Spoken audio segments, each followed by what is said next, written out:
우리가 지금까지 요한복음 14장에 있는 말씀을 볼 때에 보았던 것은 주님께서 성령에 대해서 말씀하셨고, 또 하나는 나를 사랑하면 계명을 지킨다 라는 말씀을 하셨습니다. 사랑하면 계명을 지킨다 이 말씀, 또 계명을 지키면 나를 사랑한다 이 말씀을 조금 우리가 뒤집어 보며 이렇게 볼 수가 있어요. 사랑하면 말씀을 지킨다는 말씀은 사랑하지 않으면 말씀을 지키지 않는다 하는 뜻이 됩니다. 무엇을 말하냐면 주의 말씀을 지킨다고 하는 것은 사랑하지 아니할 때에는 지킬 수 없다는 거예요. 무엇을 말할까요? 이유는 사랑하지 않고 그냥 자신의 이성으로 생각하면 말씀을 따를 수 없다 하는 것이 돼요. 왜냐하면 주의 말씀이 자기의 생각과 경험과 다르기 때문에 그래요. 여러분, 우리가 그렇잖아요. 누군가를 사랑할 때의 특징은 내가 중심이 되지 않고 상대가 중심이 돼요. 내가 좋아하는 걸 먹지 않고 상대가 좋아하는 걸 먹어요. 다시 말하면 사랑하지 않으면 안 먹을 음식인데 사랑하기 때문에 먹을 때가 있어요. 사랑하지 않으면 눈길조차 주지 않았던 음식인데 누군가를 사랑하면 그 음식에 눈이 나요. 이 음식을 말씀 계명에 적용해 볼까요?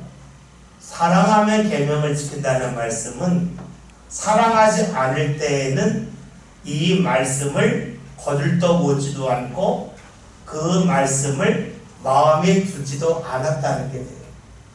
그러니까 우리가 주의 말씀을 지킨다고 하는 것은 이성적으로는 지킬 수 없다는 게 돼요. 내 뜻대로는 지킬 수 없다는 게 돼요.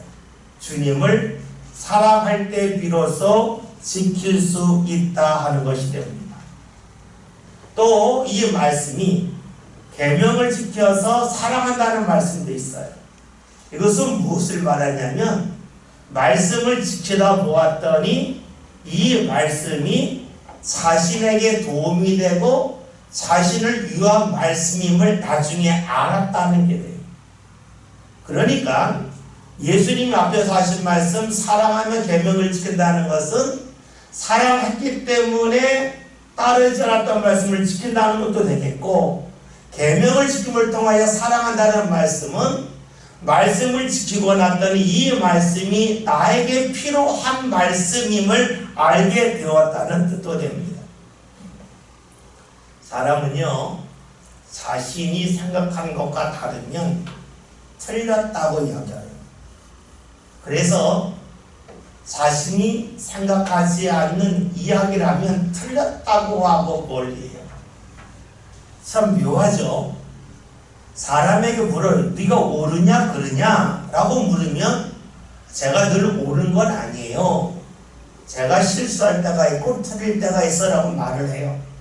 그러나 살아감에 있어서는 순간적으로 내 마음과 맞지 않으면 틀렸다라고 생각을 해요.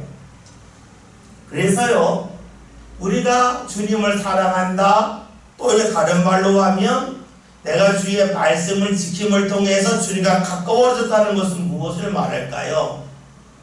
내가 원하지 않는 말씀을 따라가는 것이 되는 거니까, 다시 말하면 나 자신을 발견하게 돼요. 나 자신이 옳다고 여기면 나하고 맞지 않는 것은 멀리 하잖아요. 내 주님을 사랑하면 내가 보통 때 멀리 했던 말씀이지만 따라간단 말이죠. 그를 통해서 발견되는 게 뭐냐면 내가 옳지 않다고 하는 것을 알게 된다는 것이 돼요. 우리가 지난주 말씀을 통해서 죄에 대해 죄가 무엇이냐, 죄는 관역에서 벗어나는 건데, 벗어난다 할 때는 좌우로 벗어나는 게 있죠. 활을 쏘았는데 관역을 향해 나가지 않고 관역 옆으로 비껴나가는 게 있어요. 좌우로 비껴나가는 게 있어요. 이게 죄예요. 또 죄 중에 하나가 뭐가 있냐면 우리가 좀 잘 잊고 사는 게 있는데 목표는 잡았어요. 방향은 맞는데 화살이 하나 툭 떨어지는 거예요. 힘이 부족해서 그 지점에 이르지 못하는 것도 과정에서 벗어나는 게 돼요. 그렇죠. 우리가 주님과의 관계를 통해서 나를 보게 되는데, 나를 본다고 하는 것은 주의 말씀을 지켰는데 이 말씀이 나에게 유익되다고 하는 것을 알게 되면 사랑하게 되면서 주의 말씀을 따라가게 돼요. 주에서 벗어나게 된다는 것을 말하죠. 우리가 말씀 지킴은 사랑을 통해서 가능하다 그랬습니다. 사랑함을 통해서 내가 말씀을 지킨다고 하는 것은 사랑하지 않을 때에는 거들떠보지도 않았던 말씀이지만 지킨다는 것을 말한다 그랬습니다. 또 다시 말하면 계명을 지킴을 통해서 우리가 사랑을 발견할 수 있다고 그랬습니다. 사랑 중에는 우리가 보자마자 사랑할 수도 있고요, 경험함을 통해서 사랑할 수도 있습니다. 사랑이라고 하는 것은 누군가를 보고 저 사람 마음에 들면 사랑할 수도 있고 좋아할 수도 있지만 처음에는 무덤덤한 관계였는데 관계를 맺어가면서 사랑할 수도 있어요.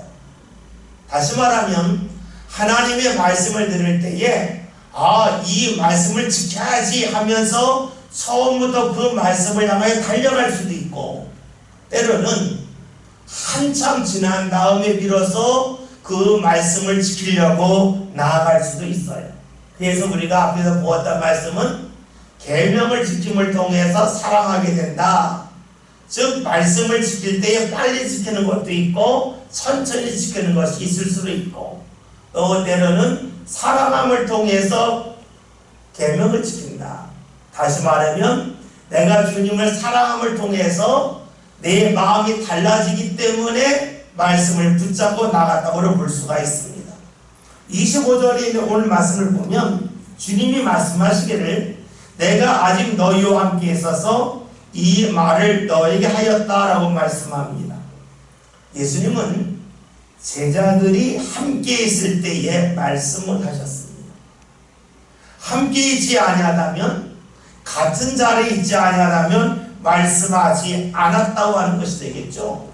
그런데 예수님이 말씀하실 때에 제자들이 과연 이 말씀을 알아들었을까 물어볼 필요가 있습니다. 예수님이 말씀하셨을 때에 제자들은 거의 다 말씀을 알아듣지 못했습니다. 그런데도 말씀을 하셨습니다. 왜 그러셨을까요? 지금은 알지 못하지만 나중에는 이 말을 알아들을 거다. 지금은 모르지만 나중에 깨닫게 될 거라고 여기셨기에 말씀을 전하셨습니다. 지금 못하니까 멈추겠다는 게 아닙니다. 지금 못하지만 나중을 바라보면서 말씀을 하셨습니다. 이게 뭐예요? 이게 사랑입니다. 우리가 고린도전서 13장에 사랑에 관한 말씀이 나와 있죠. 사랑의 시작이 뭡니까? 사랑은 오래 참고 있습니다. 참는다고 하는 것은 지금만 바라보는 것이 아니라 나중까지 바라보는 게 사랑이라는 겁니다. 예수님이 제자들에게 말씀하셨을 때에 알아듣지 못하니까 내가 너에게 더 이상 말하지 않겠다 했다면 사랑이 아니에요. 지금 너희가 알아듣지 못하지만 나중에 어느 순간에 알아들을 거다. 그래서 말씀을 계속해서 전하셨습니다. 그렇게 전하셨다고 하는 것은 예수님이 제자들을 사랑으로 대하셨다고 하는 것임을 우리가 알 수가 있습니다. 예수님이 함께하지 않으면 말씀을 들을 수 없게 되겠죠. 너희가 나와 함께했기 때문에 말씀을 전한다고 하신 것은 너희가 나와 함께하지 않으면 말씀을 들을 수 없다가 됩니다. 함께 한다고 하는 것이 공간적인 곳에서 함께 한다도 되겠지만 이것보다는 밀접함으로 보는 게 좋습니다.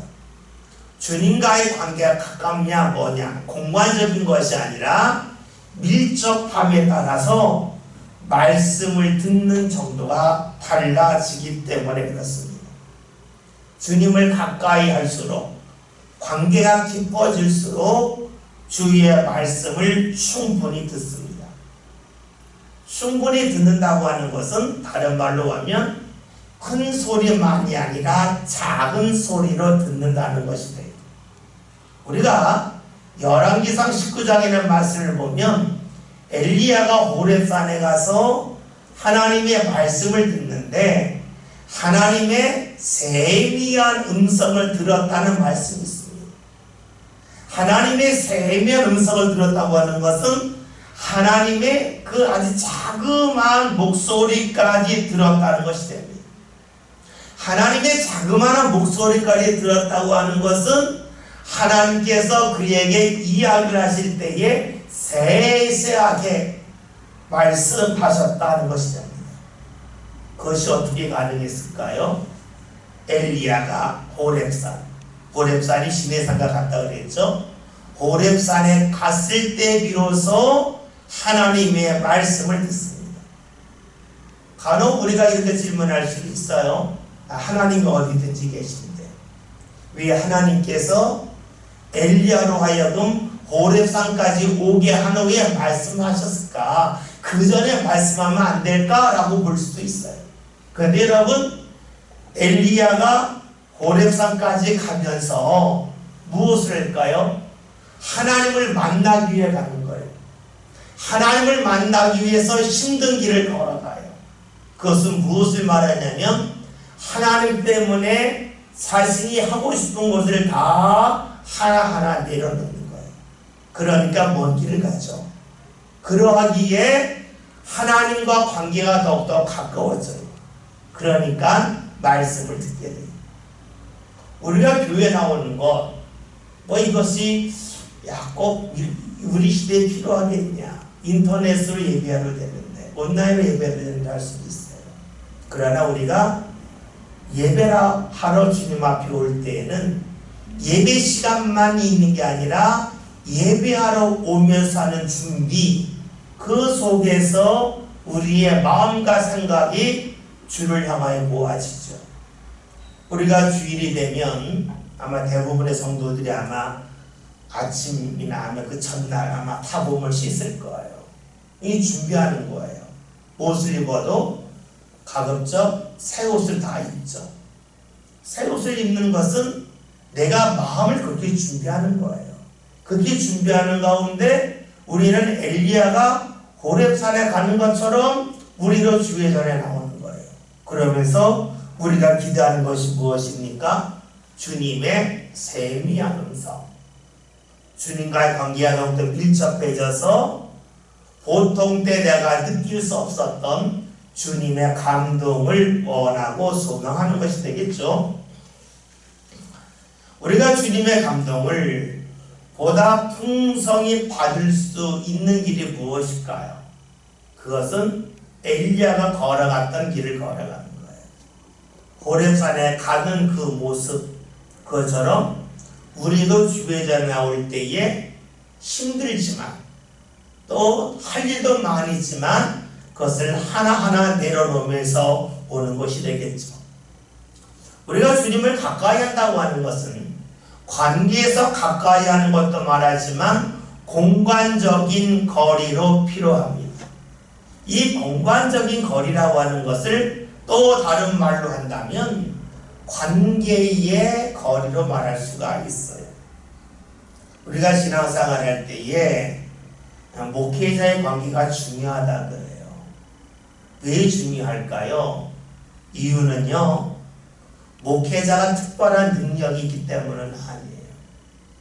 우리의 삶이 누군가와 관계가 좋으면 그의 말을 잘 들으려 해요. 관계가 나쁘면 그 사람이 하는 말이 아무리 좋은 말이라 할지라도 들을 수가 없어요.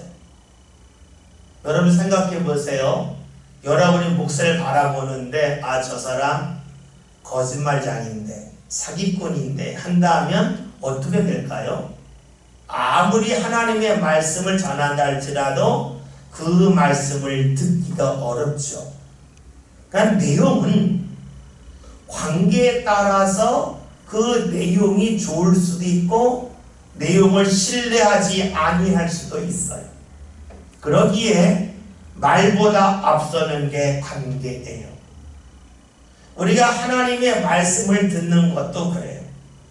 하나님의 말씀을 들을 때에도 하나님이 나에게 얼마나 좋은 말씀을 했냐가 중요하진 않아요. 하나님과의 관계를 어떻게 맺고 내가 인정하느냐가 중요해요. 우리가 출애굽기 20장 같은 데서 하나님께서 십계명을 주실 때 주시는 말씀이 나 외에 다른 신을 섬기지 말라라는 말씀 앞서서 나는 너희를 애굽에서 이끌어낸 하나님이라고 알려줘요. 하나님과의 관계를 먼저 정해놓고 나서 말씀을 듣게끔 해요. 그러니까 관계가 잘 맺혀질 때 비로소 말씀이 다가와요. 계명도 그래요. 우리가 교회에서 말씀을 들을 때도 그렇고요. 가정에서도 역시 그래요. 부부 사이가 좋을 때에는 서로가 하는 말이 격려가 되고 힘이 돼요. 관계가 나쁘면 아무리 좋은 말도 잔소리로 들려요. 부모와 자녀들의 관계는 그렇죠. 부모와 자녀들의 관계도 얼마나 좋은 말을 하느냐보다 더 중요한 것은 부모가 자녀를 신뢰하고 있냐, 자녀들이 부모를 정말로 부모를 여기면서 관계를 맺었느냐에 따라서 그 대화가 결정이 돼요. 아무리 옳은 말을 했다 할지라도 부모와 자녀 관계가 좋지 않으면 그 말을 듣지 않습니다. 부모들과 자녀들 사이에 관계가 좋지 않을 때에 부모들이 하는 말이 뭡니까? 내가 하는 말이 틀린 말이 없는데 애가 왜 안 듣냐라고 그러는 거고, 자녀들은 왜 부모가 나한테 말을 하느냐가 돼요. 옳은 말을 하느냐가 아니라 왜 간섭하느냐가 돼요. 돕는 것이 아니라 간섭한다고 여기니까 듣잖아요. 여러분, 교회도 그렇고 하나님과의 관계도 그래요. 그러기에 우리가 말씀을 듣기에 앞서서 하나님과 관계를 잘 맺는 게 중요해요. 제가 예전에 목사님들 설교를 한때 많이 들을 때가 있었어요. 근데 정말로 이해되지 않았던 몇몇 교회가 있어요. 말씀을 듣는데 제가 좀 잘못돼서 그런지 몰라도 말씀이 도저히 은혜가 안 되는 거예요. 은혜가 안 돼요. 근데 많은 분들이 말씀을 들어요. 맨 처음에 그것이 이해가 안 됐어요. 어떻게 저럴 수가 있을까? 그런데 나중에 깨달은 게 있어요.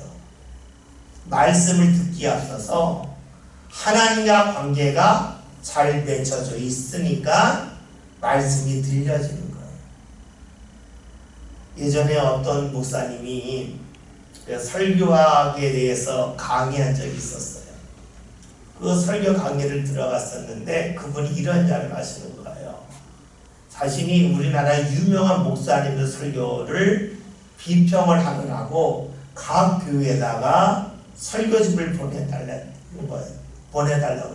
그랬더니 큰 교회 목사님들이 설교집을 많이 보내줬대요. 자기가 설교학자로서 이렇게 쭉 봤는데 이 교회 목사님 설교로는 도저히 부응할 것 같지 않은데 어떻게 부응할까 도저히 이해가 안 된대요. 그런데 예배 현장에 가봤더니 다르더라는 거예요. 무엇이냐면 예배하는 분위기가 잡혀져 있고 말씀 들을 준비가 가득 차 있음이 보이더라는 거예요. 그러니까 어떤 말씀을 전한다 할지라도 들어가더라는 거예요. 여러분 그렇죠? 우리가 교회에서 신앙생활 할 때에 중요한 것은 말씀의 내용도 되겠지만 주님과의 관계가 얼마나 깊으냐에 따라서 말씀의 밀도가 결정돼요. 왜 교회가 기도하는 곳일까? 왜 예수님께서 하나님의 성전은 만민이 기도하는 집이라고 말씀하셨을까? 이유는 간단해요. 하나님과 관계가 형성이 되어야만 주시는 말씀을 말씀으로 듣지, 관계가 형성되지 않으면 말씀을 말씀으로 들을 수 없기 때문에 그래요. 이것은요, 가정도 그렇고요, 부모와 자녀의 관계도 그렇고요, 교회도 그렇고요, 모든 사람과의 관계가 그래요. 오늘 우리가 주님 앞에 나올 때에 주님이 나와 가까이 하는지, 공간적인 거리 말하는 게 아니라 관계에서 얼마나 가까운지, 밀접한지에 대해서 꼭 살필 필요가 있습니다. 26절에는 말씀 함께 봅니다. 후일사 곧 아버지께서 내 이름으로 보내신 성령, 그가 너희에게 모든 것을 가르치고 내가 너희에게 말한 모든 것을 생각나게 하리라. 아멘. 예수님께서 이 세상인 동안에 가까이 있는 제자들에게 말씀을 하셨습니다. 알아듣지 못하지만 사랑하기 때문에 말씀을 계속 하셨습니다.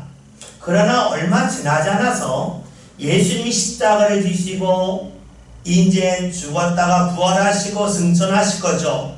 그러면 예수님이 더 이상 그들을 직접 대면하면서 말씀하실 수가 없어요.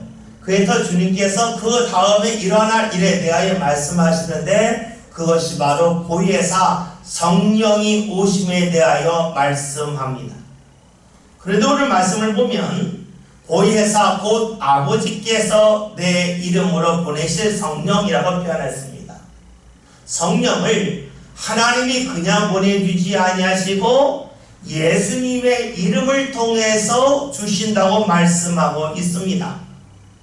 이것은 우리가 예수님의 이름을 부름을 통해서 예수님의 이름을 부를 정도로 관계를 가까이 함을 통해서 하나님께서 우리에게 성령을 주신다는 겁니다. 성령은 하나님의 영입니다. 하나님의 영은 하나님의 뜻과 마음을 우리에게 알려주는 영이죠. 그 영을 예수님의 이름으로 보내주십니다. 다시 말하면 예수님을 가까이 할 때에 성령이 임하게 된다는 것이고, 성령이 임함을 통해서 우리가 하나님을 알 수 있다는 겁니다. 그러니 우리가 14장 6절에서 예수님이 내가 곧 길이요 진리요 생명이라고 하신 말씀, 예수님이 하나님 앞에 이르는 길이라고 하는 것이 우리가 성령의 역사를 통해서도 그 말씀을 믿을 수가 있습니다. 우리가 예수님을 가까이 함을 통해서 하나님은 하나님의 영인 성령을 우리에게 부어주십니다. 우리가 예수님을 믿는다고 하는 것은 예수님을 가까이 하는 것이고, 예수님을 가까이 할 때에 하나님의 뜻을, 하나님의 마음을 알게 하십니다. 이것은 오늘날에도 여전히 일어나는 일입니다. 우리가 찬송을 할 때에 예수님에 관한 찬양을 할 때에 성령의 역사가 더 강력하게 나타납니다. 우리가 예수님 하신 일 중에 가장 큰 일은 우리를 위하여 십자가에 달려 돌아가신 일이기 때문에 우리가 보혈 찬송을 할 때에 주의 영 성령이 우리에게 강력하게 임합니다. 그래서 우리가 똑같은 찬송을 한다 할지라도 보혈의 찬송을 할 때에 예수를 더욱더 가까이 할 수가 있고, 예수를 더욱더 가까이 할 때에 주의 영이 우리와 함께하는 역사가 나타납니다. 그런데 우리가 여기서 한 걸음 더 나갈 것이 있습니다. 그것은 찬양을 생각해 봅시다. 우리가 찬양할 때에 이 중요한 것 중에 하나가 사실 단주예요. 단주가 어떠냐에 따라서 우리가 찬송할 때에 찬송을 잘 부를 수도 있고, 또 때로 찬송을 어렵게 부를 수도 있습니다. 같은 곡이라 할지라도 누가 연주하느냐에 따라서 분위기가 달라집니다.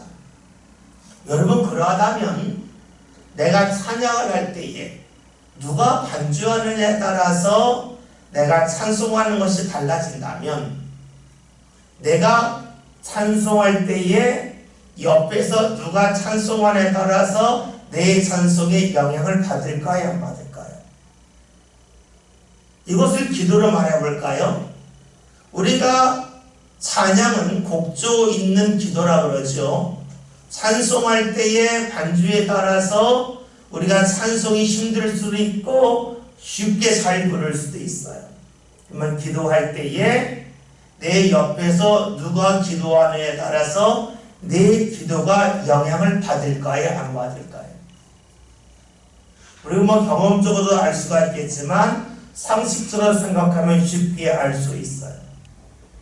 찬양할 때에 반주에 따라서 찬양이 쉬울 수도 있고 어려울 수 있다면, 내 옆에서 누가 찬송하느냐에 따라서 내가 찬송이 더 잘 될 수도 있고 안 될 수도 있고, 내가 기도할 때 내 옆에서 누가 기도하느냐에 따라서 내 기도가 달라질 수도 있습니다. 물론 이것까지 생각하고 이것까지 바라보는 사람은 많지는 않습니다. 다시 말하면 우리가 음악을 들을 때에 이 음악이 느낌이 어떻다 하는 것을 안다면 음악에 어느 정도 수준을 가진 사람이, 그냥 멜로디만 들린다 하면 그냥 평범한 사람이고, 이 멜로디가 똑같지만 음색이 어떻다 하는 것까지 알면 이 사람은 수준이 있는 사람이에요. 음악적으로 말하는 거죠. 신앙도 그렇죠. 기도하면 되지 뭐, 찬송하면 되지 뭐, 말씀 들으면 되지 뭐, 이런 분이 있고, 어디서 기도했더니 기도가 잘 된다 하는 걸 안다면 그 사람은 기도의 경험 있는 사람이고, 기도가 쌓여 있는 사람이고, 기도하면서 하나님의 이끄심을 소망하는 사람이에요. 그렇지 않으면 알 수가 없죠. 우리가 소망하는 게 보이잖아요. 우리가 물건 사러 가도 내가 사라고 하는 물건이 보이지, 내가 사라고 하지 않은 물건은 어지간해서 눈에 들어오지 않아요. 신앙생활도 그래요. 내가 기도 더 열심히 해야지, 내가 더욱더 성령의 이끌림을 받으며 기도해야지 할 때에, 어디서 기도할 때에, 누구와 기도할 때에, 어느 상태에서 기도할 때에 기도가 잘 된다 안 된다를 알 수가 있어요. 우리가 신앙생활 하면서 말씀을 붙잡는 것도 역시 그래요. 말씀을 들으면서 오늘 예배했다는 사람이 있는가 하면 말씀이 내 삶 가운데 어떻게 하면 적용될 수 있을까, 내가 어떻게 하면 말씀을 경험할 수 있을까 하는 사람과는 말씀을 대하는 게 다르겠지요. 오늘 말씀을 보았더니 성령이 관해 말씀하시는데, 성령 그가 너희에게 모르는 것을 가르치고 내가 너에게 말한 모르는 것을 생각나게 하리라. 말씀을 받은 성령이 하는 일이 두 가지, 하나는 가르치신다, 또 하나는 생각나게 하신다는 거예요. 여러분, 가르친다는 것은 무엇을 말할까요? 내가 모른다는 걸 전제해요. 모르니까 가르쳐주지, 아는데 가르쳐줄 필요가 없잖아요. 그러니까 성령은 우리에게 가르치신다는 것은 내가 모르는 것을 알게 하신다는 게 돼요.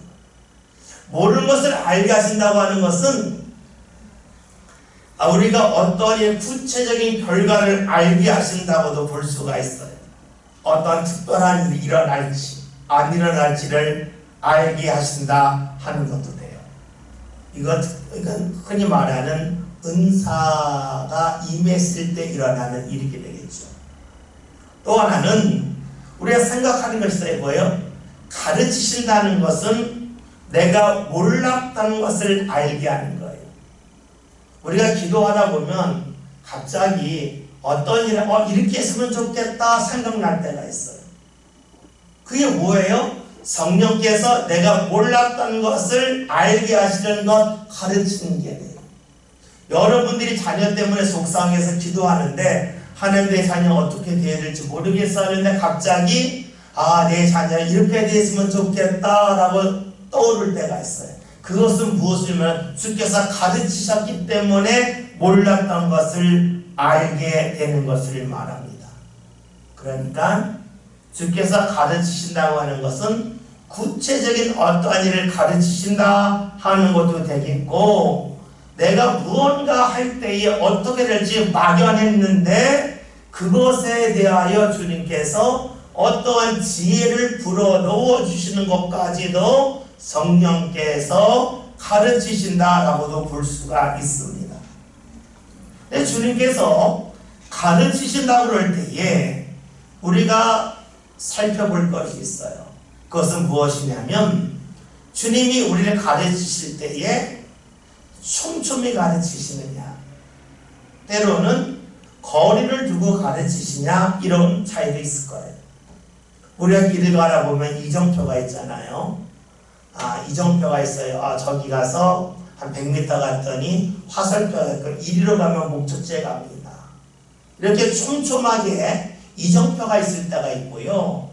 때로는 이정표가 한 2km, 3km 간 다음에 이정표가 나올 때가 있어요. 그러면 우리가 이정표가 촘촘히 나올 때에는 자신이 가는 길이 바른 길인지를 쉽게 빨리빨리 확인할 수가 있어요. 그러나 이정표가 멀리 있을 때에는요, 자신이 가는 길이 바른 길인지 바르지 않는 길인지 헷갈릴 때가 있어요.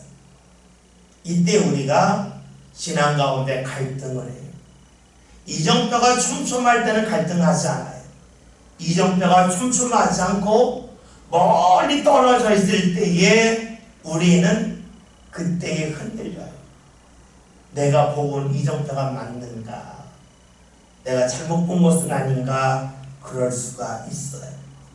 그래서 우리가 주님이 가르치심에 대해서 믿는 것만이 아니라 또 하나 필요한 것인데, 그것이 무엇이냐? 오늘 말씀 4번절에 나와 있는 내가 너에게 말한 모든 것을 생각나게 하리라. 즉 성령이 하시는 일을 뭡니까? 모르는 것을 알게끔 하면서 가르치신 것 더불어서 그 길을 걸어가는데 이정표의 거리가 촘촘하고 멀어요.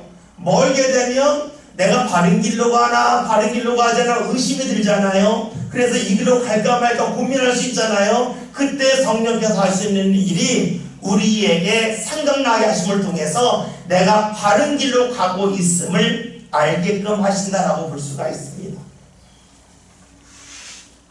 예수님이 가르치신다고 하는 것은 지금의 일을 가르치신다는 거고, 생각나게 하신다고 하는 것은 과거에 있었던 일을 생각나게 하는 것이 됩니다. 그래서 성령께서 하시는 일은 오늘 나를 새롭게 이끌기도 하지만, 때로는 과거에 내가 받았지만 잊어버렸던 것들을 다시 떠올리고 생각나게 하심을 통해서 우리를 인도하신다고 볼 수가 있습니다. 그래서 성령이 하시는 일은 오늘 내가 몰랐던 것을 알게끔 하시거나, 과거에 알고 있었지만 삶 가운데 까마득하게 내가 잊고 있던 것을 다시 떠올리게 하심을 통해서 우리로 하여금 주님을 경험하게 하신다 하는 것이 되겠죠. 이렇게 주께서 지금의 나를 이끌어 주시고 과거의 일을 기억나게 하실 때에 우리의 삶 가운데는 두려움에서 벗어나는 역사가 나타납니다. 그래서 예수님이 하신 말씀 중에 이런 말씀이 있죠. 마태복음 10장 16절부터 20절 보겠습니다. 신약성경 16면입니다.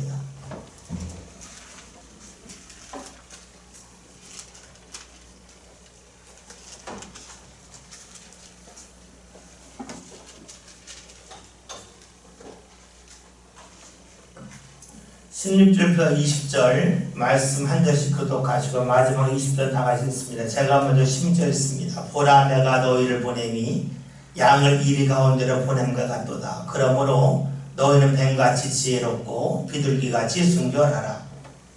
사람들을 삼가라. 그들이 너희를 공회에 넘겨주겠고 그들의 회당에서 채찍질하리라. 또 너희가 나로 말미암아 총독들과 임금들 앞에 끌려가리니 이는 그들과 이방인들에게 증거가 되게 하려 하심이라. 너희를 넘겨줄 때에 어떻게 또는 무엇을 말할까 염려하지 말라. 그때에 너희에게 할 말을 주시리니. 다 같이 말하는 이는 너희가 아니라 너희 속에서 말씀하시는 이 곧 너희 아버지의 성령이시니라. 아멘. 예수님이 제자를 보내시면서 너희가 나를 전하다가 어려움을 겪을 터인데 그 어려움을 겪을 때에 두려워하지 말라. 너희가 무슨 말을 할지 모르겠지만 그 순간이 되면 주님께서 너희에게 말씀을 넣어줄 거다. 또 말씀을 생각나게 하실 거다 라고 이야기하시면서 성령이 그렇게 하신다고 하셨습니다. 그래서 성령은 가르치시고 생각나게 하십니다. 그래서 우리가 성령의 역사를 믿을 때에 우리가 할 수 있는 기도가 있죠. 자녀들이 공부하고 시험 보러 갈 때 하나님 내 자녀 모르는 거 찍어서 맡겨주세요가 아니라 하나님 공부하는 것 생각나게 해주세요.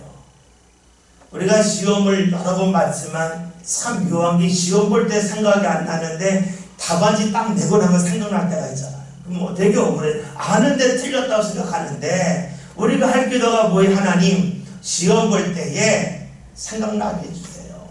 이 성령의 역사가 나타나길 원하는 거죠.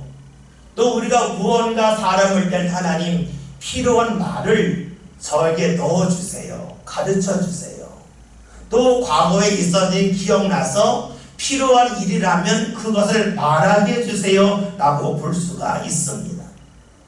여러분 이렇게 본다면 성령이 함께 하심을 통해서 가르치시고 생각나게 하심을 통해서 우리가 알 수 있는 것이 있는데 그것은 주님께서 채우신다. 가르치시는 것은 채우시는 것가 됩니다. 그리고 생각나게 하시는 것은 찾게끔 하시는 겁니다. 그러니까 성령께서는 우리의 삶을 채우시고 잃었던 것을 찾게끔 하여 주심을 알 수가 있습니다. 여러분 그러기에 우리에게 성령이 임하였을 때 일어나는 일은 무엇입니까? 눈에 보이는 것에 매달리지 않는다는 겁니다. 왜냐하면 주님께서 눈에 보이지 않는 것을 채우시는 거예요. 가르치시니까. 내 눈에 보이지 않지만 예전의 것을 찾게끔 해주시는 거예요. 그래서 우리가 성령이 임하였을 때에, 즉 주님이 함께 하실 때에 우리의 능력에 관계없이 두려움에서 벗어날 수 있는 이유는 주께서 우리의 삶을 채우시고 잃었던 것을 찾게끔 하여 주시기 때문입니다. 그래서 눈에 보이는 것에 매달리지 않게끔 우리의 삶을 인도해 주시죠. 우리가 이런 각도로 27절을 보면 말씀을 쉽게 읽을 수 있습니다. 말씀을 봅니다.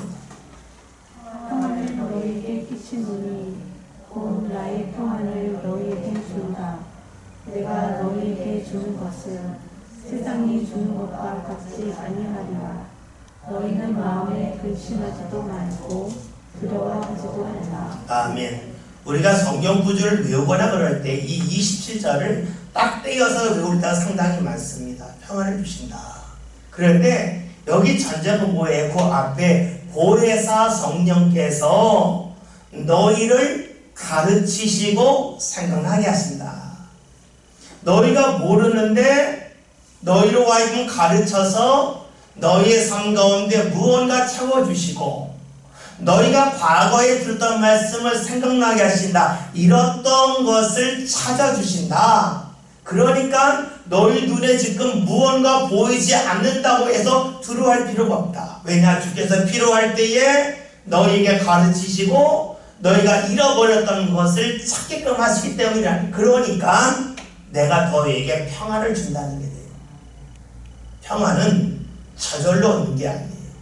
오늘 말씀대로 하면 성령께서 함께 하심을 통해서 주께서 가르치셔 주시니까 내가 아무것도 모르겠고 암담한데 가르쳐 주시니까 내 과거가 무의미했다고 생각했는데 내 과거의 일을 떠올리게 하심을 통해서 주님이 주신 말씀을 떠올리게 하심을 통해서 삶에 유익을 주니까 당연히 그 자리에서 주님이 허락하시는 평안을 얻는다 하는 것이 됩니다.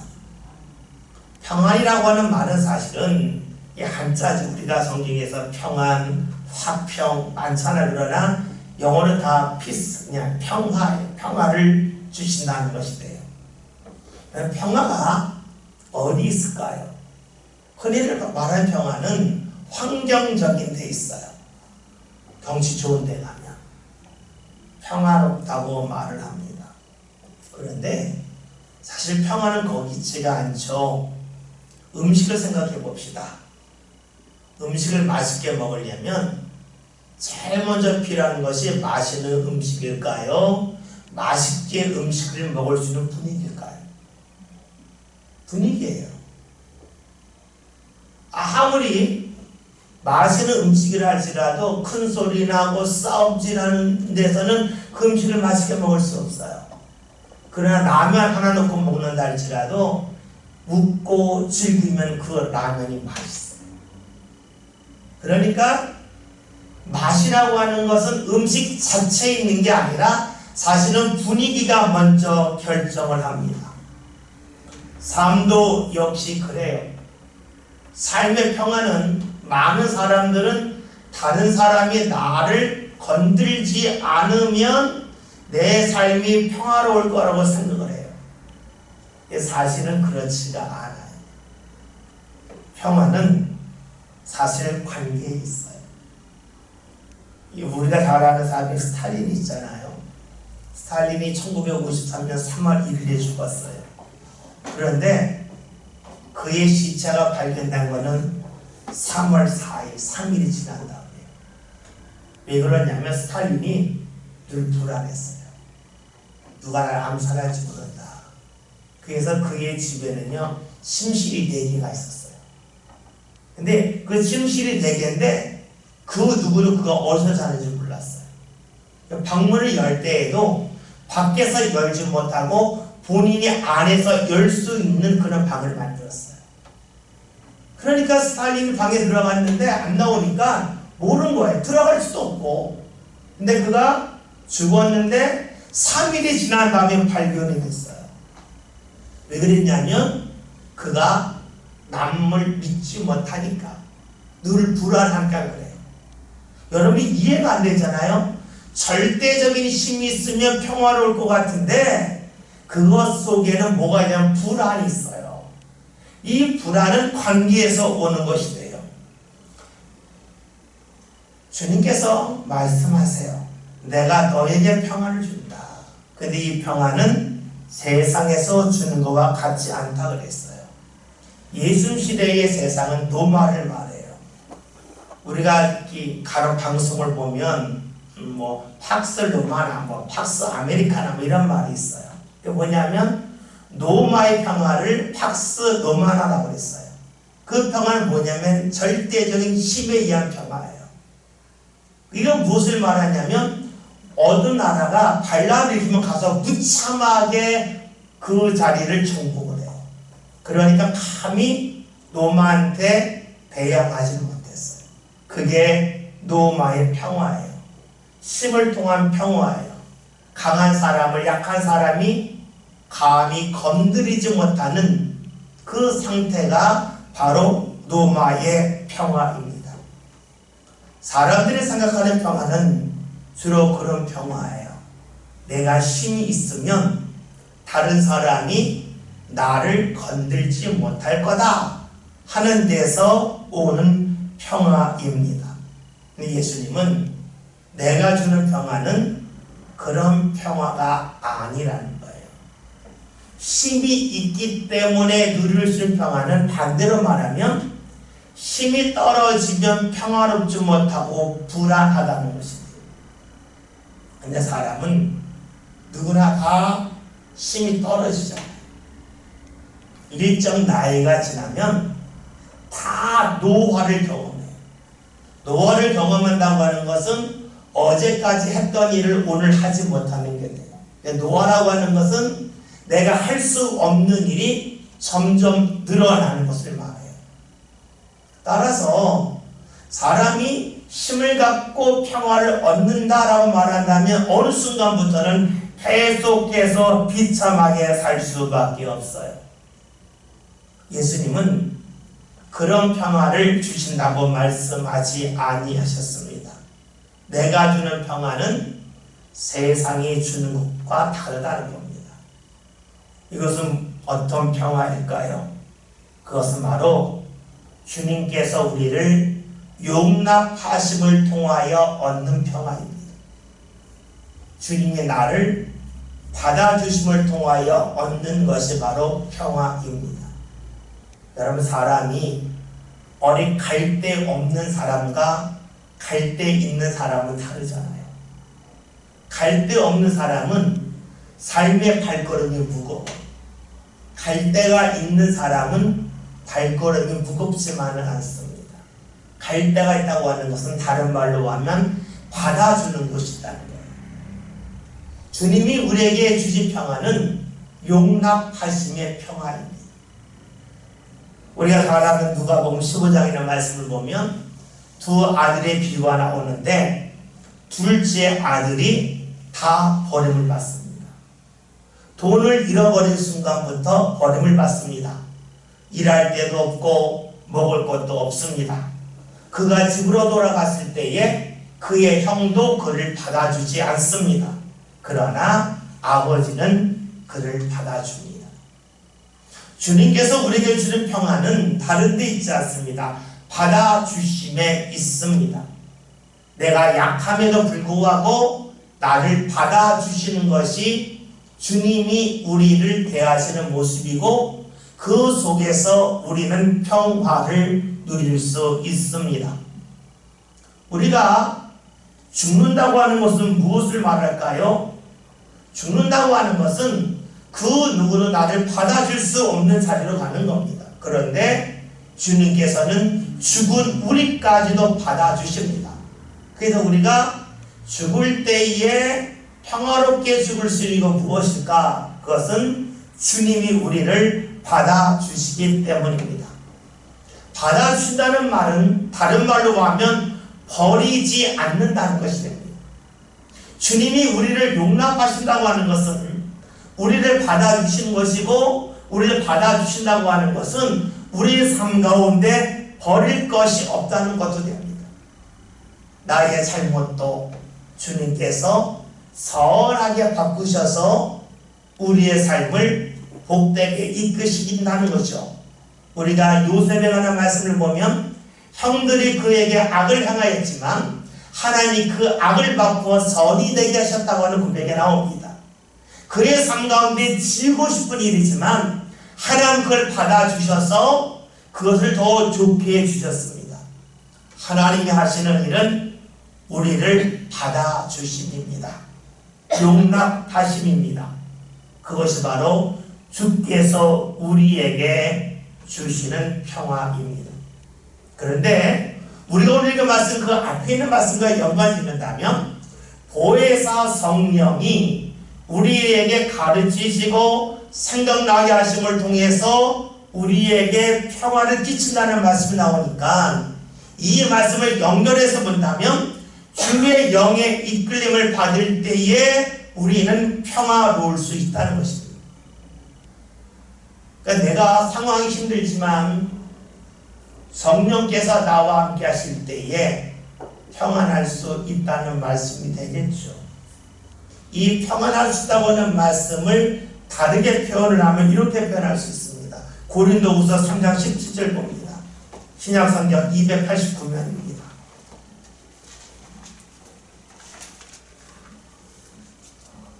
고린도후서 3장 17절 말씀 다 같이 보겠습니다. 주는 영이시니 주의 영이 계신 곳에는 자유가 있느니라. 아멘. 뭡니까? 주의 영이 있으면 자유롭다 하는 것입니다. 여러분, 다른 말로 하면 성령이 함께 하심을 통하여 평화로우면 자유롭습니다. 꺼리낌이 없다 하는 것입니다. 자유롭다고 하는 것은 내가 하고 싶은 것을 막 한다는 그런 뜻이 아니라 다른 사람이 뭘 해도 나는 상관이 없다는 것이 됩니다. 이것이 자유입니다. 주의 영이 있어서 자유롭다고 하는 건 이와 같습니다. 우리가 흔히 하는 말로 개가 짖어도 기차는 갑니다. 옆에서 누가 나에게 개처럼 짖는, 나를 긁는 일이 있다 할지라도 내 갈 길을 가는 것이 자유로움입니다. 개가 짖는다는 것은 다른 말로 하면 사자가 으르렁대로 기차는 갑니다. 개가 짖을 때는 가고 사자가 부르짖으면 못 가는 게 아니죠. 갑니다. 이것이 바로 기차가 자유로운 겁니다. 개가 짖어서 못 가면 기차가 자유롭지 못한 겁니다. 내 삶 가운데 힘든 일이 있지만 그것에 끌려가지 않고 내가 가야 할 길을 갈 수 있는 것이 자유로움이고, 그 자유로움은 성령께서 우리와 함께 하실 때 일어나는 일이고, 이렇게 함께 하심을 통하여 우리의 삶에 평화가 있다고 볼 수 있습니다. 평화는 힘에 의한 것이 아닙니다. 옆에서 무슨 난리가 있어도 내가 흔들리지 아니하는 것, 자유로움, 그것이 바로 평화입니다. 그런데 이것은 성령께서 우리와 함께 할 때에 일어나는 일임을 주께서 말씀해 주셨습니다. 우리 오늘 말씀을 보았습니다. 주께서 주신 말씀인데, 주신 말씀인즉 우리 삶 가운데 성령께서 하시는 일이 있는데 그것은 가르치시는 것이고 생각나게 하시는 것이다. 가르치신다고 하는 것은 지금 내 삶 가운데 모르는 것을 채워주시는 것이 되겠고, 생각나게 하신다고 하는 것은 과거에 있었지만 잃어버렸고 잊었던 것을 찾게끔 하시는 것을 말합니다. 그러니까 지금 내 눈에 무언가 보이지 않아서 현재 가르치시고 과거에 잊었던 것을 떠올리게 하심을 통하여 내 삶을 이끌어 주시기 때문에 우리의 삶은 보이는 것에 끌려다니지 않기 때문에 오늘 말씀 21절처럼 평안을 얻을 수가 있습니다. 그 평안은 힘에 의한 것이 아니라 주님이 나를 받아주심에 있습니다. 내가 부족해도 나를 받아주시는 분이 바로 주님이십니다. 나를 받아주시기 때문에 내 삶 가운데 임하는 것이 무엇이냐? 바로 평화이고 그 속에서 삶의 자유가 있습니다. 옆 사람 때문에 내가 주님이 주신 길을 가지 못하는 것이 아니라 옆 사람이 있다 할지라도 방해한다 할지라도 그 주님 주신 길을 걸어갈 수 있는 것이 바로 성령의 역사요, 그것이 평안함이요, 그것이 자유함임을 성경이 우리에게 알려줍니다. 저와 여러분의 삶 가운데 주의 영, 성령 역사를 사모하여서 삶의 평안이 그리고 삶의 자유함이 넘쳐나시길 바라겠습니다. 기도합니다.